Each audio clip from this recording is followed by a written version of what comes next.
மதுரை நகர் பகுதிகளான மாட்டுத்தாவணை, புதூர், கோரிப்பாளையம், பெரியார் உள்ளிட்ட பகுதிகளில் மழை பெய்து வருகிறது. இது குறித்த கூடுதல் தகவலுடன் இணைக்கிறார் செய்தியாளர் ரஃபீக் ராஜா. தமிழகம் முழுவதுமே பரவலாக பல்வேறு மாவட்டங்களில் மழை நீடிச்சிட்டு இருக்கு. நீங்க இருக்க பகுதியில் மழை நிலவரம் எப்படி இருக்கு?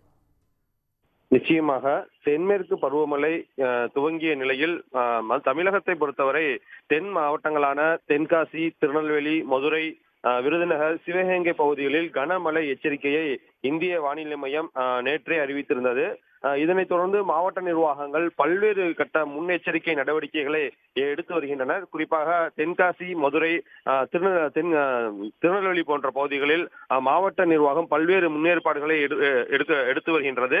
குறிப்பாக மதுரை, தென்காசி, திருநெல்வேலி பகுதிகளில் இன்றும் நாளையும் கனமழை பெய்யும் என்று 2 மணி அளவில் வானிலை மையம் அறிவித்திருந்தது. அதனைத் தொடர்ந்துதான் சுமார் மதுரையை பொறுத்தவரை 3 மணியில் சாரல் மழையாக துவங்கிய மழை தற்போது வரை கனமழையாக பெய்து வருகிறது. குறிப்பாக கடந்த 1 மாதமாக அவ்வப்போது மழை பெய்து வந்திருந்த போதிலும் இன்று மிக கனமழை பெய்து வருகிறது. இதனால் மதுரையை பொறுத்தவரை மதுரை உயர்நீதிமன்றம் இருக்கக்கூடிய பகுதிகள் மற்றும் மாட்டுத்தாவணி, கோரிப்பாளையம், புதூர், பெரியார் பேருந்து நிலையம், ஆரப்பாளையம் என மதுரை நகருக்கு உட்பட்ட நகர்பகுதிகள் அனைத்திலும் கனமழை பெய்து வருகிறது.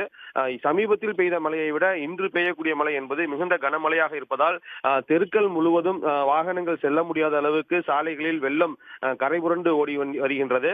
இது மட்டுமல்லாமல் வைகை நீர்பிடிப்பு பகுதிகளில் யாரும் இறங்க வேண்டாம், ஆடு மாடுகள் மேய்க்க வேண்டாம் என்று மாவட்ட நிர்வாகமும் வெள்ள அபாய எச்சரிக்கையை விடுத்திருந்தது. எனவே அந்த பகுதிகளை பொறுத்தவரை கனமழையாக பெய்வதால் அங்கும் வெள்ளம் கரைபுரண்டு ஓடி வருகின்றது.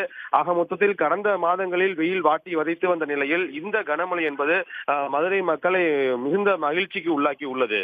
உடனுக்குடன் செய்திகளை தெரிந்து கொள்ள சன் நியூஸ் பெல் ஐகானை கிளிக் பண்ணுங்க.